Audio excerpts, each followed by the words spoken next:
보면요. 그리스의 이 섬들이 흐름이 이렇게 내려가죠. 이것이 워낙은 큰 산맥이 쭉 이어지는 게 이제 바다로 잠겨서 이렇게 된 겁니다. 그러니까 산맥이 이렇게 흐름이 되는데요. 반면 로마 쪽은요. 산맥이 다 이렇게 흐릅니다. 이 그리스는 이 산맥과 산맥의 골짜기랄까요? 이걸 따라서 가다 보면 문명권으로 가게 되어 있습니다. 그리고 이 땅은 굉장히 척박해서 자급자족이 안 됩니다. 그리고 농산물에서 나오는 것이 올리브라든지 포도, 그래서 포도주와 올리브 만들어서 이거 먹고 살 수 없으니까 수출해야 돼요. 이 사람들이 먹는 밀은 이 흑해나 이집트에서 수입을 해와야 됩니다. 일단 자기네가 만든 물건을 팔아야 되고 또 밖에서 식량을 사들여 와야 되니까 배를 탄다는 것은 매우 중요하고요. 그 다음 여기에 있는 산맥들이 이쪽 주변에 있는 산맥들이 보통 2,000m 고지, 이쪽이 1,000m 고지입니다. 그래서 산이 굉장히 높아요. 저도 한번 그 산에 올라갔다가 놀랐던 것은 진짜 걷는데 6시간 동안 한 걸음도 밑으로 내려가는 게 없는 오르막길을 가는데 우리나라는 그런 산이 없으니까 참 지겹더라고요. 힘들고요. 네. 그래서 좀 뚝심이 있어야 되는데 바로 이제 그런 특성 때문에 이들은 산으로 올라가고 육로를 개척할 수가 없으니까 저절로 바다로 움직일 수밖에 없었죠.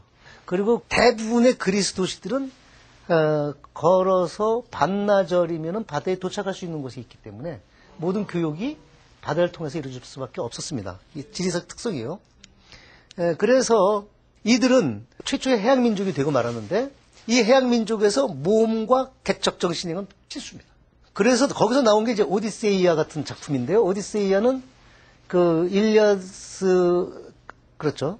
트로이아 전쟁을 이긴 오디세우스가 귀향을 하는데 10년 걸리면서 여기저기 돌아다니는 얘기, 그런 얘기들이 단순한 얘기라기보다는 그걸 줄줄이 외야 자기가 배에서 생활할 때 또는 바다에서 고난을, 그러니까 어떤 위험을 당했을 때 그 대처할 수 있다고 생각한 거죠. 그래서 이건 하나의 큰 교과서입니다.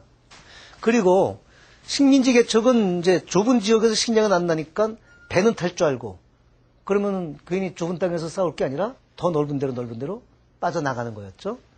그리고 넓은 지역에 대한 교역망에 의존하다 보니까 보수적이 된다기보다는 진취적이 되고 진보적이 되고 수많은 다양한 지방의 정보와 문화를 겪게 되면서 열린 사고방식을 갖게 되었다는 겁니다. 그리스인들은 저절로 열린 마음, 그리고 문화 상대주의자라고 그러죠.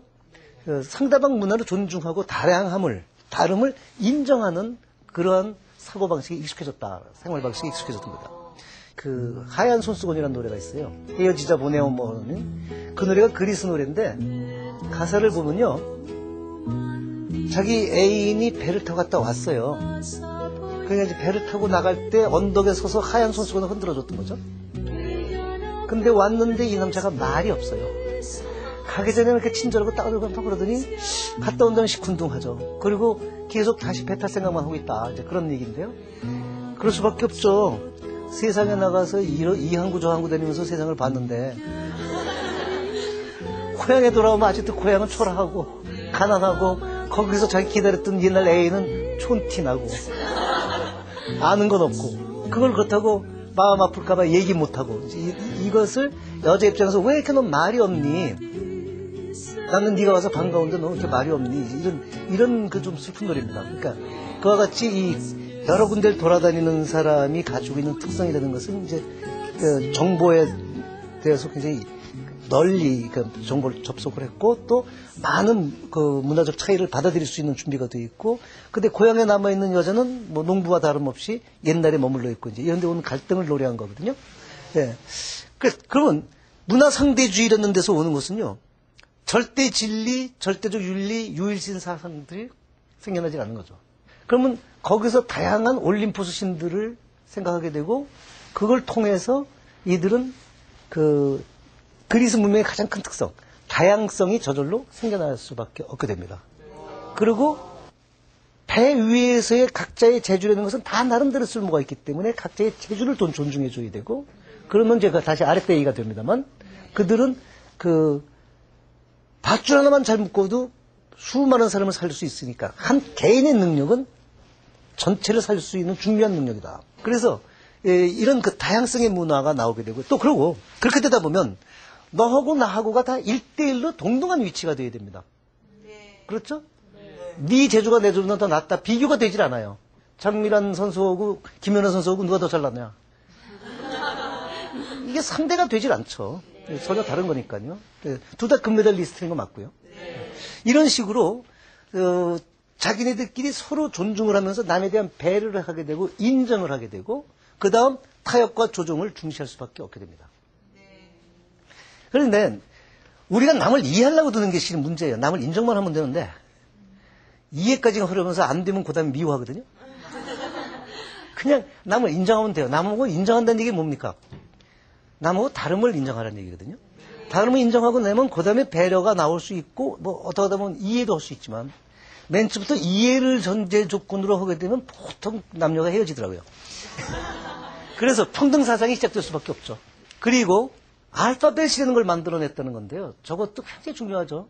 글자가 쉬우면 저절로 평등해지고 지식을 쉽게 얻을 수 있으면 우리는 남과 동등해지기가 쉬운 거죠. 우리가 그 한문으로서 한 2000년 중국을 쫓아서 학문을 했을 때 세상에 지혜가 가지고 있는 재산과 명예와 지위를 제일 쉽게 내 자식한테 물려주는 방법은 남들의 진입장벽을 높이는 방법이죠. 그렇다면은 한문을 가르쳐서 한문하는 사람만 출세하게 하면은 그게 훨씬 용이해지겠죠?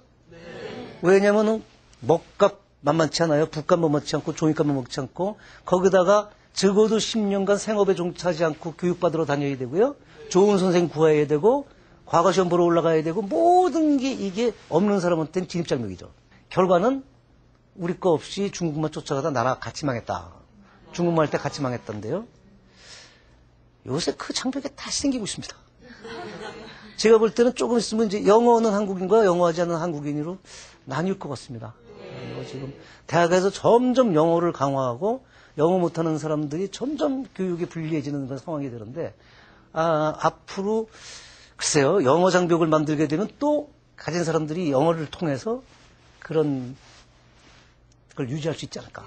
근데 이걸 깬 것 중에 중요한 게 알파벳이거든요. 쉬운 문자체계 지식의 보고. 실은 우리가 해방 후에 이게 굉장히 평등해진 사회를 가질 수 있었던 것은 세종대왕 덕분이죠. 한글 덕분이죠. 그리고 한글을 통한 한국어 교육이 이루어졌기 때문이거든요. 만약에 외국어로 우리가 교육을 했더라면은 상당한 차이가 났었습니다. 넘어가죠. 그러면 거기서 결국 문화상대주의라는 것은 인간 중심으로 갈 수밖에 없습니다. 이 인간 중심 이야기는요. 여기서 얘기인데요. 여기 유리면이 있습니다.